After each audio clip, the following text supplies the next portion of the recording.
Halo, assalamualaikum. Ini vlog pertama aku, Winda. Tapi di nama YouTube channel aku adalah Dadis Family. Nah, di vlog pertama aku bakal cerita pengalaman eh, sebulan ke belakang ini, hal yang aku dan keluarga aku alami. Tapi sebelum aku cerita, aku minta tolong untuk di like, komen, dan subscribe.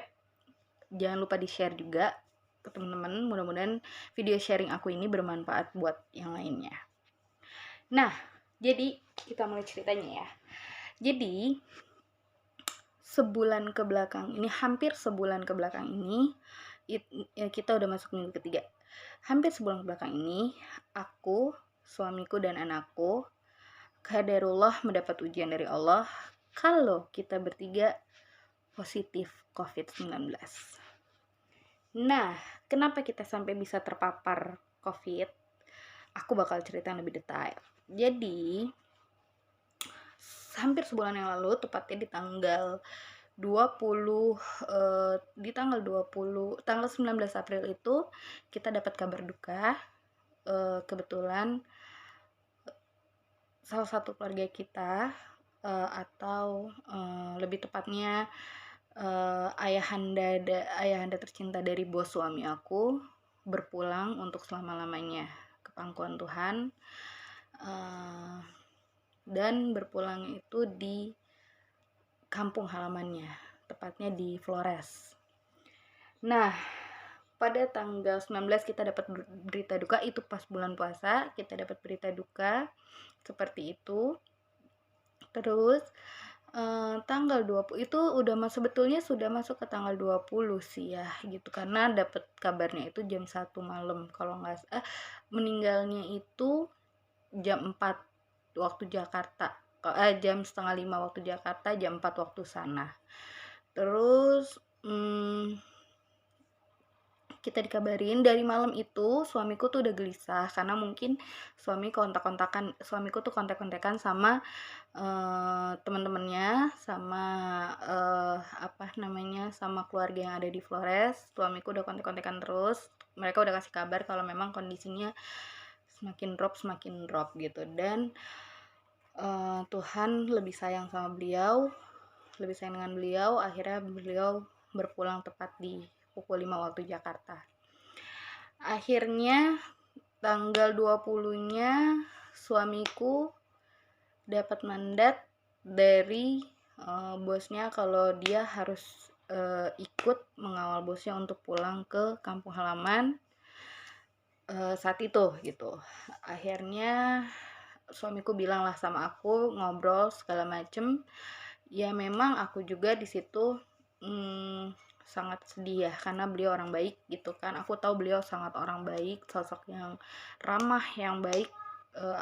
Kalau ketemu dengan aku pun, dengan anakku, dengan suamiku, beliau luar biasa gitu. Jadi aku nggak mungkin nggak ngizinin suamiku untuk menemani beliau pulang gitu kan. Nah, oke, akhirnya aku packing gitu. Bukan untuk aku ya, packing barang-barang suamiku yang harus dibawa. Aku packing, terus akhirnya suamiku bilang, "Bun, bisa nggak kamu drop aku di kantor?" Dia bilang gitu. Aku nggak bisa nyebutin di mana tempatnya. Kamu bisa nggak drop aku di kantor gitu kan? Karena nggak mungkin kendaraan itu dibawa sama suamiku, karena aku nggak ada kendaraan di rumah gitu kan. Ya sudah. Akhirnya aku antar, terus aku pulang lagi. Tapi ternyata pas aku sampai di rumah, suamiku ngabarin kalau dia dapet tiket keberangkatan besoknya gitu. Besoknya jam 11 siang. Oke, berarti dia nggak jadi nginep gitu kan, nggak jadi nginep dulu di kantornya gitu, nggak jadi nginep di tempat bosnya lah ya gitu. Akhirnya dia minta dijemput lagi malamnya sama aku gitu. Jadi aku jemput lah gitu kan. Terus di situ sebetulnya aku mungkin udah ngerasa nggak enak badan ya, nggak enak badan gitu, aku udah nggak enak badan. Sebetulnya akunya entah karena juga aku kan juga kerja ya, aku kerja gitu, aku ada satu pekerjaan yang sedang aku kerjakan gitu. Jadi aku tuh bener-bener yang hampir apa namanya, nggak ada istirahatnya gitu loh. Maksudnya ada istirahatnya, cuma memang aku kayaknya kerjaan ini kan deadline ya gitu, jadi aku ngetik terus sampai kerjaanku selesai. Jadi memang waktu istirahat berkurang. Nah, akhirnya mungkin imunku juga lagi nggak stabil. Nah, di situ aku lagi drop. Lagi ngerasa pusing, pusing banget, cuma aku nggak kepikiran kalau aku itu sampai bisa terpapar gitu. Jadi akhirnya aku pikir, oh ini mungkin karena efek kecapean aja gitu. Jadi aku tetap aja semangat jalan gitu kan. Terus udah akhirnya aku jemput lagi, terus kita pulang. Terus besok subuhnya aku antar lagi, aku pas jemput itu aku ketemu sama bosnya suamiku. Yang pastinya aku ngucapin turut berbelasungkawa segala macam. Memang aku niatnya mau ketemu juga gitu, mau ngucapin langsung, walaupun sebelumnya aku udah chat bos suamiku duluan gitu. Cuma menurutku lebih etis untuk ketemu langsung ya gitu, untuk ngucapin gitu kan. Akhirnya kita pulang, dan pulang terus kita nyampe rumah itu sudah jam 1 malam gitu kan, udah jam 1 malam sampai di rumah. Terus suamiku itu harus kembali lagi sampai di kantornya itu sekitar jam 7 pagi, jam setengah 7 pagi, karena jam 7 mereka udah jalan ke bandara. Jadi aku jam 3 itu, jam setengah 4 lah, setelah aku sahur, suamiku sahur, aku berangkat nganter suamiku. Tapi kita ada satu dan lain-lain yang kita kerjain dulu karena suamiku harus print segala macam, tetek bengek. Akhirnya aku anterin, terus habis itu baru aku di drop di rumah mamaku di Rawamangun. Harus jemput anakku juga karena anakku kebetulan malam itu aku tinggal di rumah mamaku, karena nggak mungkin aku bawa kemana-mana karena udah malam banget. Karena malamnya itu kita ada urusan yang harus kita kejar gitu. Jadi nggak mungkin anakku aku bawa kemana-mana gitu. Jadi lebih aman aku tinggalin di rumah mama gitu. Nah, akhirnya aku di drop di rumah mama paginya itu. Terus suamiku dari rumah mama itu berangkat ke kantor naik apa namanya, ojek online biar cepet ya gitu. Terus aku dari rumah mama itu memang karena kerjaanku juga masih banyak, aku ngerasa kerjaanku ini masih banyak banget yang harus aku kerjain di rumah. Mamaku tuh sebenarnya nyuruh aku untuk nginep di rumahnya, cuman karena aku merasa aku lagi banyak kerjaan di rumah, pekerjaan yang harus aku selesaikan, kerjaanku ya, ketikanku lagi banyak banget, jadi aku harus tenang di rumah gitu. Pikiranku ya udahlah, aku cuma jemput anakku, kalau aku cuma berdua sama anakku pasti aku cepet kerjanya gitu. Jadi nyampe di rumah, akhirnya aku nyampe di rumah mama, suamiku berangkat, aku dianterin sama adikku pulang ke rumah gitu ya. Terus sampai di rumah itu aku istirahat sebentar karena memang aku bener-bener nggak tidur sama sekali. Malam itu aku nggak ada tidur 1 menit pun sama sekali. Akhirnya aku memutuskan untuk sampai rumah aku tidur dulu lah ya gitu, sekitar sejam 2 jam kayaknya lumayan, karena memang aku udah pusing banget gitu. Jadi anakku juga kan bangun pagi deh, mama aku jemput paksa, terus aku gendong, aku bawa pulang gitu. Jadi dia juga belum puas tidurnya, jadi kita tidur lagi gitu. Terus sekitar 2-3 jam aku bisa tidur. Setelah bangun aku langsung kerja lagi, terus aku nyuapin anakku segala macam, udah selesai. Nah, selama 2 hari berturut-turut itu aku memang nggak lepas dari kerjaan sih, banyak banget gitu. Terlepas aku sudah menyelesaikan tugasku terhadap anakku, kerjaanku juga banyak gitu. Nah, pas tanggal 22-nya itu suamiku pulang, dia minta jemput kan, dan akhirnya sore sekitar jam 4 aku jemput. Aku berangkat ke kantornya untuk jemput dia. Memang dia itu pas telepon aku selama di Flores, lagi telepon-teleponan atau di chat, dia ngomong gitu, "Bun, kayaknya aku harus PCR," dia bilang gitu kan. Aku tanya dong, "Kenapa?" gitu. "Apa kamu ada gejala gitu? Ada gejala yang kamu rasa?" gitu kan. enggak sih, dia masih bilang enggak sih bun gitu, cuma prepare aja karena buat jaga-jaga aja, karena kan dia habis kerumunan ya, namanya lagi masa kedukaan pastinya rame gitu kan, apalagi di daerah gitu kan, jadi rame gitu. Jadi dia lebih prepare aja mungkin. Bisa nggak kamu tolong tanyain ke Kak Yadi, kira-kira bisa nggak aku swab di kantornya. Kak Yadi itu kakak ipar aku, suami dari kakakku yang nomor 2. Kebetulan dia kerja di Litbangkes gitu kan. Jadi dia nanya bisa nggak aku swab di sana gitu. Akhirnya bener nyampe di rumah itu dia, pasnya aku jemput tuh dia udah letoy tapi dia profesional banget. Aku lihat keprofesionalan dia. Akhirnya aku perhatiin gitu pas aku jemput dia, kok kayaknya dia letoy ya, matanya sayup, namanya seorang istri ya gitu loh, matanya sayup ya gitu. Akhirnya sampai di rumah, pas sampai kita nggak ada kemana-mana lagi, kita langsung pulang ke rumah, dia langsung istirahat. Terus memang aku pegang itu dia agak anget ya badannya, tapi aku mikirnya mungkin karena efek capek aja gitu, karena dia kurang tidur pastikan, di sana juga dia kurang tidur, sebelum berangkat dia tidak tidur, terus di sana juga dia pasti kurang tidur gitu kan. Akhirnya aku pikir oh yaudah biarin dia tidur, dia istirahat gitu. Nah dia itu malam itu nelfon tukang urut gitu kan, kayaknya aku butuh diurut deh bun gitu. Terus oh ya udah gitu, kamu panggil aja. Akhirnya dia manggil tukang urut langganannya. Nah ternyata besok paginya baru bisa datang orangnya. Ya udah besok paginya dia urut. Terus beberapa hari selanjutnya itu dia makin dropnya tuh dia makin, pas aku ke Rawamangun ke rumah mamaku. Terus kita buka di sana. Terus akhirnya kita suruh nginep kan, karena memang kebetulan hujan, jadi kita nginep di situ. Tuh dia udah panas gitu, dia bun kok aku meriang ya, kok aku begini ya, kok aku pusing ya, kok aku lemes segala macam tetek bengek. Akhirnya aku beli obat lah malam-malam ke K24, aku siapin vitaminnya, vitamin D nya, vitamin C nya, vitamin B nya, terus obat flu nya aku kasih gitu kan. Pikiranku kamu ini cuma kecapean gitu, kamu ini cuma kecapean. Terus belum terpikir sampai ke sana gitu. Akhirnya kita pulang paginya dari rumah mama. Terus pas pulang itu di rumah itu dia makin letoy gitu, makin panas gitu. Ini kayaknya nggak bisa deh aku nih, kok begini ya gitu. Nah terus akhirnya dia minta dia nih pas di pas nah pas sampai di rumah itu memang kondisinya makin lemah gitu. Nah pas padahal dia udah dipijit, cuma sehari setelahnya dia tetap minta bun kayaknya aku butuh dikerok, dia bilang gitu kan. Aku nih badannya nggak enak, dia tuh kelihatan dia emosi. Aku mikirnya nih orang kenapa ya gitu. Terus akhirnya dia minta dikerok, ya udah aku kerokin gitu kan, aku kerokin.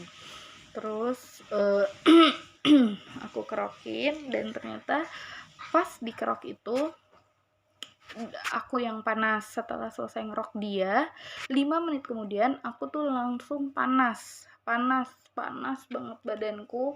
Terus aku ngerasa nggak enak, sakit kepala, badanku semuanya linu. Di situ badanku semuanya linu. Terus akhirnya anakku juga bersin gitu, aku bersin. Nah di situ aku mikir wah kayaknya nih kita positif nih gitu. Dan memang sebenarnya kita udah bikin janji sama kakak iparku kalau besoknya kita bakal di swab pertama, sebenarnya swab kedua, karena sebelumnya pernah kita di swab dan negatif. Nah ini swab kedua kita di kantor kakakku. Terus pas mau swab itu aku udah menyiapkan diri sebetulnya, karena aku udah yakin kayaknya kita bertiga ini terpapar gitu kan, kita bertiga ini sebenarnya positif gitu, tapi aku tetap optimis aja gitu kan. Udah akhirnya pagi kita jalan ke kantor kakakku, terus kita di swab, tiga-tiganya, aku, suamiku, dan anakku di swab. Setelah di swab kita langsung pulang ke rumah. Terus kita nunggu hasil yang katanya keluar sore itu keluar gitu. Akhirnya kita nunggu kabar dari kakakku. Terus pas jam itu aku seharian itu diare. Terus aku panas. Setelah pulang swab itu aku masih panas, masih pusing banget, kayak mau pecah kepalaku. Tapi aku namanya aku harus tetap ngurus suami dan anakku kan. Akhirnya aku tetap ya biasa aja. Pas setelah azan isya kakakku ngasih kabar, nelfon, dan dia bilang, Mbak, hasil swabnya udah keluar. Aku udah yakin, aku udah menyiapkan diri untuk mendengar beritanya. Dan qadarullah, kalian bertiga hasilnya positif. Dia bilang positif. Di situ aku kayak runtuh aja gitu. Walaupun sebenarnya aku udah menyiapkan mentalku, udah menyiapkan diriku untuk mendengar berita ini, cuma tetap aku down, aku kayak ketampar aja gitu. Maksudnya astagfirullahaladzim gitu. Akhirnya apa yang aku takutkan terjadi saat itu gitu. Kita bertiga terpapar gitu.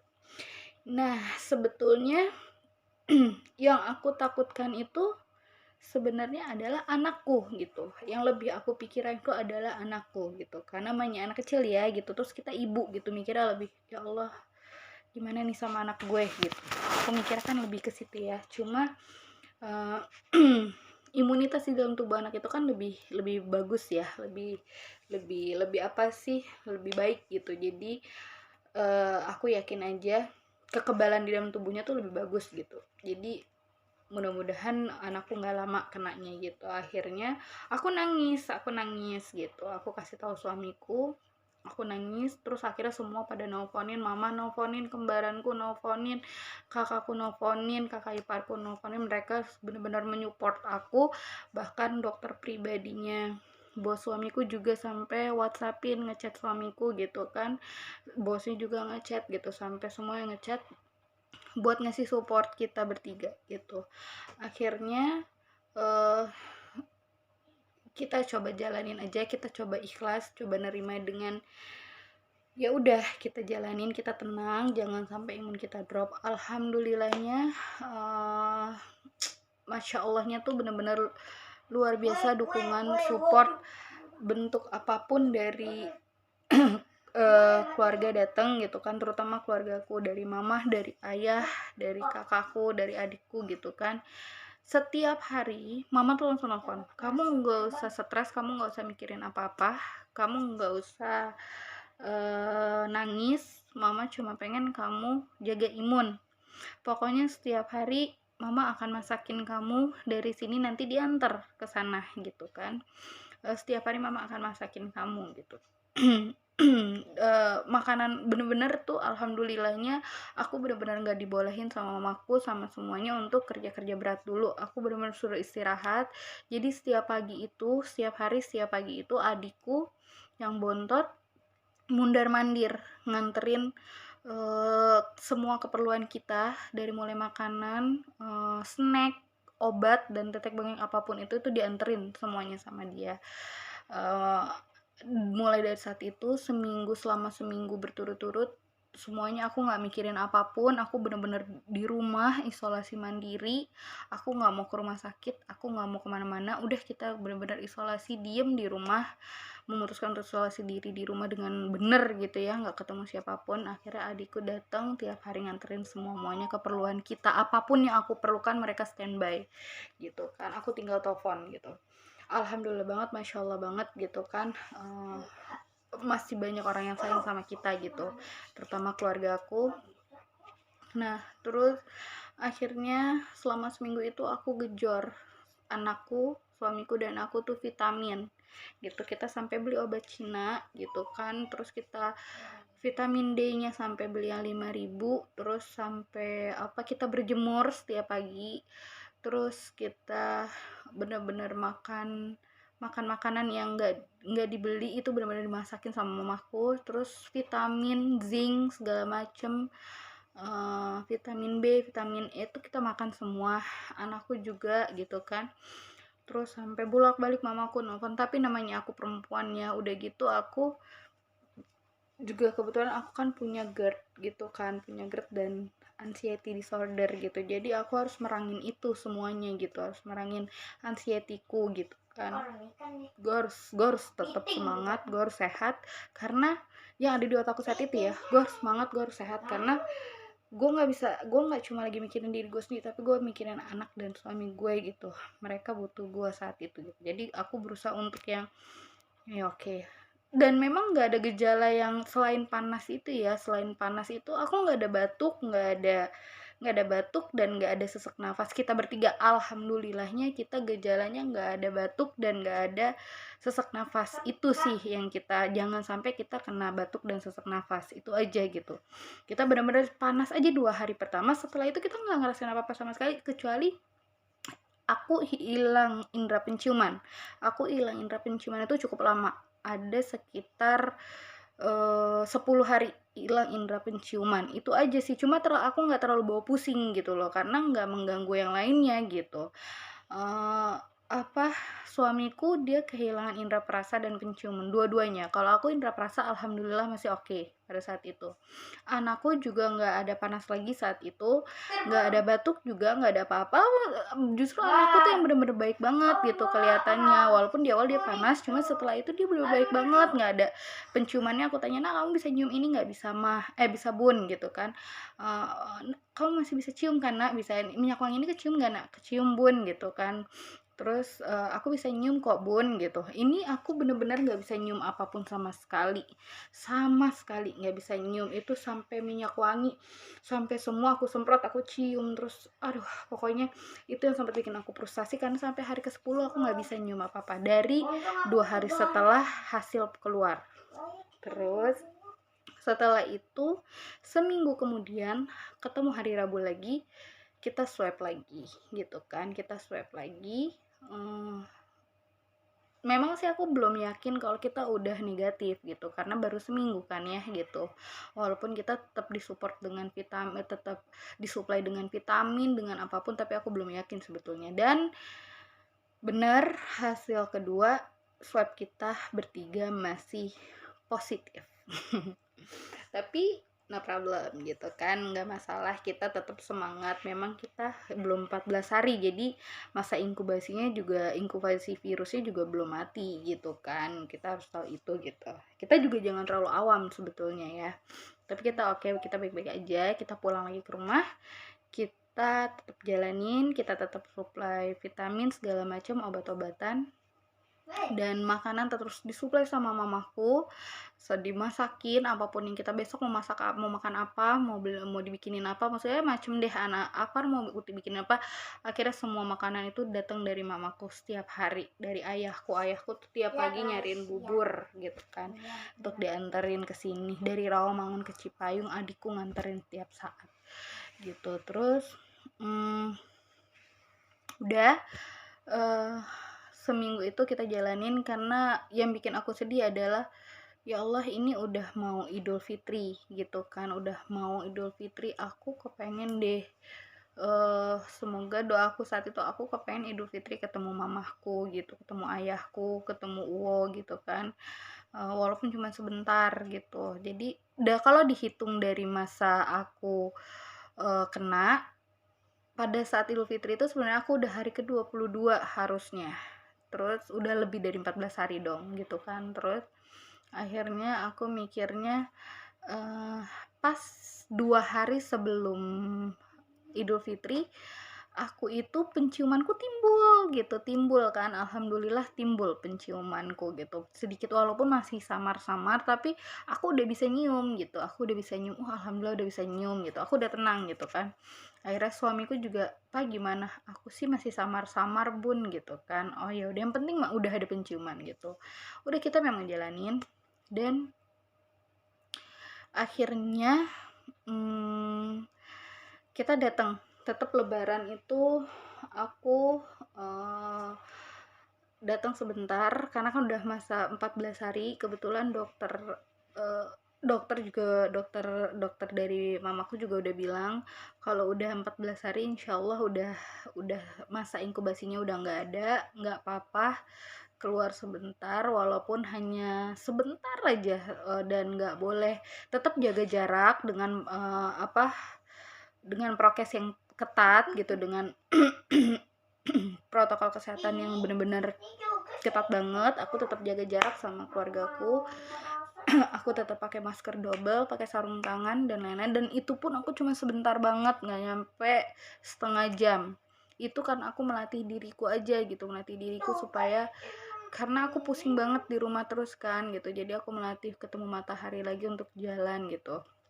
dan alhamdulillah beradaptasi lagi, dan alhamdulillah kita nggak apa-apa gitu sampai detik ini gitu kan. Terus itu aja sih sebenarnya. Walaupun kita lagi nunggu swab berikutnya nih, sampai detik ini kita masih nunggu swab lagi, dan mudah-mudahan hasilnya udah negatif, udah nggak ada udah nggak, insyaallah udah, mudah-mudahan udah nggak positif, udah negatif, karena memang kita udah semakin hari semakin membaik, baik, kondisi kita udah nggak ada apa-apa lagi gitu. Terus di sini aku cuma mau bilang,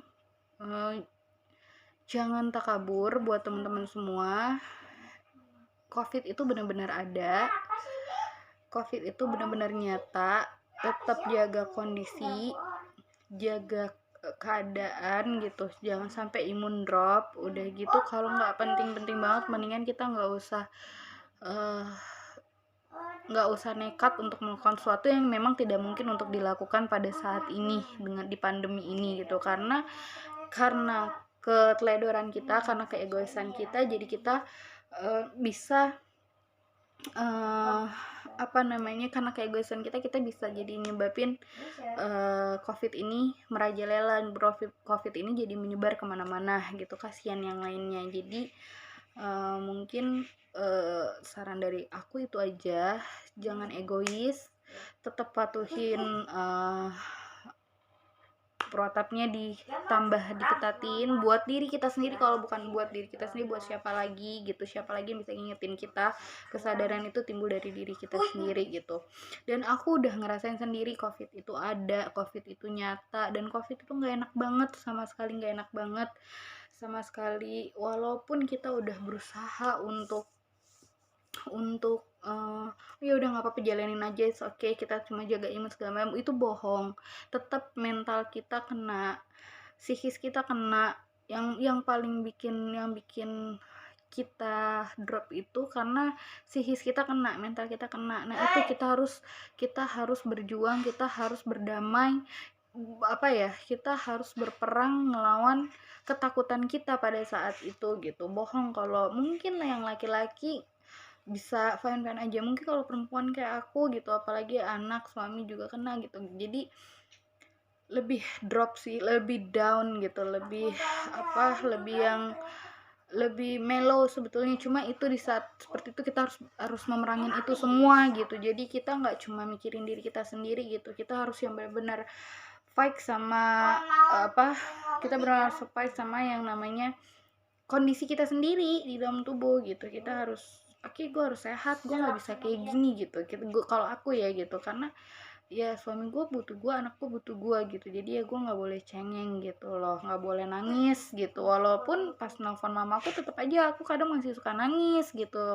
Di video call sama ayahku aku masih suka nangis gitu. Oh ya namanya lumrah ya, wajar gitu, namanya orang ada saat merasa mentalnya jatuh kan gitu. Jadi ya wajar aja kalau dia akhirnya meluapkan dengan tangisan gitu. Cuma nggak mah gitu, setelah mamaku, ayahku ngasih semangat, support, doa gitu, aku yang langsung bangun lagi. Kakakku setiap hari, semangat ya mbak, semangat, pokoknya kakak setiap hari tahajud nyebut nama kamu, nyebut nama Afan, nyebut nama Adi, kalian sehat gitu. Dan itu luar biasa banget buat aku gitu, alhamdulillah gitu. Terus ya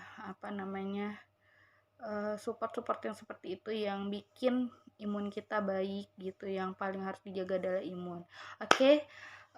Mungkin di vlog kali ini itu aja yang mau aku ceritain, itu aja yang mau aku sharing ke kalian tentang COVID-19, tentang aku yang terpapar COVID-19 ini. Dan alhamdulillah sekarang udah sangat jauh lebih membaik, dan insyaallah mudah-mudahan nanti swab berikutnya kita udah negatif ya. Doain ya teman-teman semua. Terus doain ya teman-teman semua, semoga kita udah negatif gitu loh. Jadi buat kalian di luar sana, aku mohon banget buat tetap jaga prokesnya, tetap dijaga. Jangan lupa cuci tangan, jangan lupa minum vitamin, jaga imun, jaga emosi, jaga imun, supaya mudah-mudahan teman-teman juga selalu diberikan kesehatan dan dijauhkan dari wabah COVID-19 ini gitu, dan minta doanya buat aku sekeluarga ya. Dan itu aja yang bisa aku share di vlog kali ini, vlog pertamaku. Mudah-mudahan bermanfaat, dan mudah-mudahan teman-teman kalau ada yang mungkin ada yang bisa sharing, nanti bisa sharing di kolom komentar. Dan mudah-mudahan ini bermanfaat. Jangan lupa di like, komen, dan subscribe The Adis Family. Itu aja, nanti kita ketemu lagi di vlog selanjutnya. Oke, bye bye. Assalamualaikum.